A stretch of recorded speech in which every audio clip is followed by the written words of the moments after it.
Good morning, kiddos, and welcome back. We are talking about 5.4 equilateral and isosceles triangles, okay? And this is one of my favorites. I love these theorems. I love talking about the anatomy of a triangle that we'll get into in just a second here. But this is absolutely one of my favorites. So I hope that you guys have as much fun with it as I do. Okay, just a quick reminder that isosceles triangles are the triangles that have two sides congruent, and equilateral triangles are the triangles that have all three sides congruent. So I'm going to draw a very quick isosceles triangle right here, and we are going to outline its anatomy, or the parts of it, okay? So the first thing that we have on a triangle are the legs. Okay, on the isosceles triangle, it's way easier to see. It's the two longer sides right there, the two legs. Okay, these are the two congruent sides of an isosceles triangle. Next, we have the base, and the base is the non-congruent side of an isosceles triangle. It's not always the bottom. That's just the more traditional way to draw this. Okay, so this is your base. Next, we have the vertex angle, and that is the angle included between the two legs of the isosceles triangle. So this would be right here at the top. Again, it's not always at the top. This is just how it is most traditionally drawn. Okay, so this is your vertex angle. Let me write that down. And that is included between the two legs. And then finally, we have our base angles. And the base angles are the two angles that touch the base. Okay, right here and right here. I'm going to do two strikes on those because they are not the same as the vertex angles. Okay, and then finally, the word opposite. This is not a part of the triangle, but it is just as important. The word opposite means that it's non-adjacent, which means it's not next to, it's not touching, and it is furthest from, okay? So I can say that the vertex angle is opposite from the base because they are not touching, they are not next to each other, and it is in fact the furthest thing from each other. Okay, so those are opposite. Okay, so let's go ahead and do an example. I have a triangle here. It is an isosceles triangle because we have two sides that are congruent, and we are going to identify the legs, base angles, and vertex angle, and then we are going to find the side opposite from these three angles and the angle opposite of those three sides. So let's start by identifying the two legs. The legs on the isosceles triangle are the two sides that are congruent to each other. So we can see because of the tick marks, B to A and C to A. Okay, so we have CA and BA. Okay, the base is the non-congruent side. So the only side that we have left is B to C. So that must be our base. Okay, the base angles are the two angles that are touching the base. So if this is our base, the two angles that are touching the base are B and C. So I'm going to write that down. Angle B and angle C. And then finally, our vertex angle is the included angle between our two legs. So if these two are our legs, our vertex angle would have to be angle A. That is also the only angle we have not used yet. Okay, and then now we're going to find the side opposite from these angles. So remember that opposite means furthest from, not touching, not next to, non-adjacent, all of that. So from angle A, it is touching both of these sides. So the side furthest from and not touching angle A would be our base, BC. The furthest side from angle B, it is touching BA and BC. So the furthest side it is not touching, it is not next to, would be A to C. And then finally, the side furthest from angle C, it is touching BC and CA. So that would be B to A, that it is not touching, not next to, furthest from. Okay, now the angle furthest from these sides, you could probably even figure it out from the last example, but we're going to look at it regardless. So the farthest angle from A to B, since angle B and angle A are both touching that side, it has to be our third angle, angle C. And if we look, BA and angle C, they match up, okay? Further side from BC, our base here, angle B and angle C both touch the base, so the only angle we have left is angle A.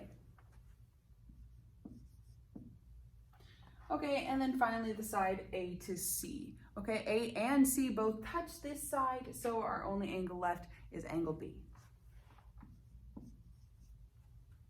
Okay, so now for the fun stuff. We have 4 new theorems, okay, that we can use for a variety of different things. This first one is called the base angles theorem. These two, for 1 and 2, these are for the isosceles triangles. And then these right 2, these are for the equilateral triangles. Okay, so the base angles theorem says that if 2 sides on a triangle are congruent, then the angles opposite of them are congruent. And that is just a fancy way to say that if we have an isosceles triangle and we have the 2 sides or the 2 legs that are congruent, if we start with the legs congruent, then we know the base angles are congruent. So we start with the sides, then go to the angles. Okay, again, that's for the isosceles triangle. The converse, remember that switches the hypothesis and the conclusion of the base angles theorem, says if 2 angles on a triangle are congruent, then the sides opposite of them are congruent. Okay, so again, same thought process here. We have an isosceles triangle, but for this one, we start that the base angles are congruent, and that proves that the legs or the sides are congruent. So for this, we start with the angles, and then we go to the sides. Okay, so they're saying the same thing. If you have one, then you'll have the other, but it depends on what you start with that determines what theorem you'll be using. Okay, over here for number 3 and 4, we have corollary to the base angles theorem, and corollary is not a word that we hear very often. It just kind of means that while they were studying the isosceles triangles, they said, hey, this works for equilateral triangles too. So this is an addition, an add-on to the theorem. Okay, so the corollary to the base angles theorem says that if a triangle is an equilateral triangle, then it is also equiangular. Okay, so that says that if we start with a triangle where all 3 sides are congruent, it's an equilateral triangle, then all 3 angles are congruent. It is equiangular. Again, we are starting with the sides and then moving to the angles. Okay? And then finally, our last theorem, so sad, is the corollary to the converse of the base angles theorem. Okay, so that says that if a triangle is equiangular, it is also equilateral. So again, I will draw a triangle right here, and it says that if we start with all 3 angles being congruent, it is equiangular, then it is also equilateral, so all 3 sides would be congruent. So this one, same as converse to the base angles theorem. We start with angles, and then we move to sides. Okay, I know that this is a lot of words to memorize, so I have some abbreviations for you. For the base angles theorem, you can just refer to that as BA, base angle. Okay, for number 2, the converse of the base angles theorem, I'm fine with CBA, converse base angle. For number 3, we have the corollary to the base angles theorem. I want COR for corollary, BA, corollary base angle. And then finally, this last one, corollary to the converse of the base angles theorem, I want COR, CBA, corollary, converse, base angle. Okay, you don't have to use these abbreviations. You can write these all out. That is totally up to you. I just think it's a little easier to use these abbreviations. Okay, so since I am a mean teacher, we are going to have to do some algebra with our geometry. Okay, so we're going to use our theorems here to determine what x is in both of these problems. Okay, so let's take a peek here. We have a triangle and all three sides are congruent. That means it's an equiangular triangle. And so we will use the corollary to the converse of the base angles theorem, which says that if you have equiangular triangle, you can have an equilateral triangle, which means all three sides are congruent. And if all three sides are congruent, then that means x is the same as 12. So x is equal to 12. On this second one, it's a little more tricky. Okay, so we have a right angle. We didn't have any theorems that said anything about a right angle, but we have two congruent angles.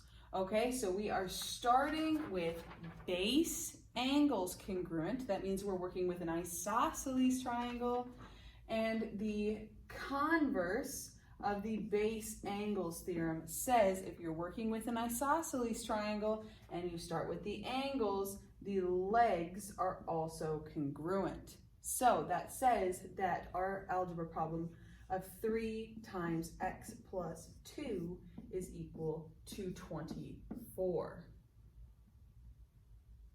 24. Okay, so in order to solve this, we will first distribute. 3 times x is 3x. 3 times 2 is a positive 6. It's equal to 24.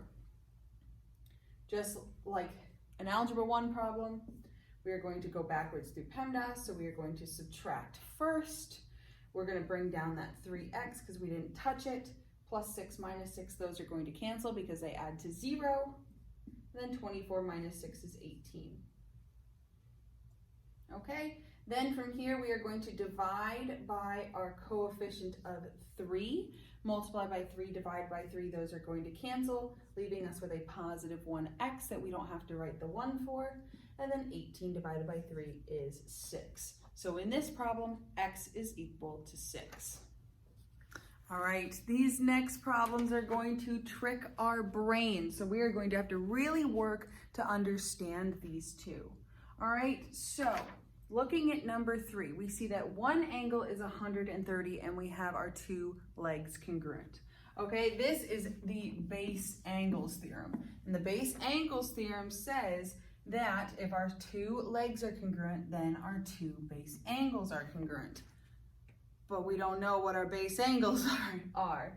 So in order to find that, we're going to have to use our triangle sum theorem, okay, and say that we know that every angle, when you add it together, gives you 180. So we're going to add together the 130, and then both of our angles that we don't know, I'm going to name them both x because they're the same. So plus x is equal to 180. Okay? X plus x is going to give us 2x. So 130 plus 2x is equal to 180. And then from here, it's just like solving an Algebra 1 problem. We're going to subtract 130 once from each side of the equal sign. These cancel because they add to 0, leaving us with just 2 times x. And then 180 minus 130 is 50. Divide that by 2 because we are multiplying. Multiply by 2, divide by 2, those cancel because they go to 1, leaving us with a positive 1x, and then 50 divided by 2, or half of 50, is 25. Okay, so that means each of these angles, each of these base angles, are 25 degrees. Now, this one over here. All right, so we have an equilateral triangle. All three sides are congruent. So we are going to use the corollary to the base angles theorem, which says that if you start with the sides, then all three angles must be congruent. Now we see that one of our angles is x. So that means all of our angles are now x because they are all the same. Again, we know that when we add all three angles up, we have to get 180. So x plus x plus x gives us 180. okay? Or 3x equals 180. From here, we're just going to have to divide by 3, multiply by 3, divide by 3, those are going to cancel, leaving us with just a positive 1x that we don't have to write the 1 to, and then 180 divided by 3 is 60. So here, x is equal to 60 degrees.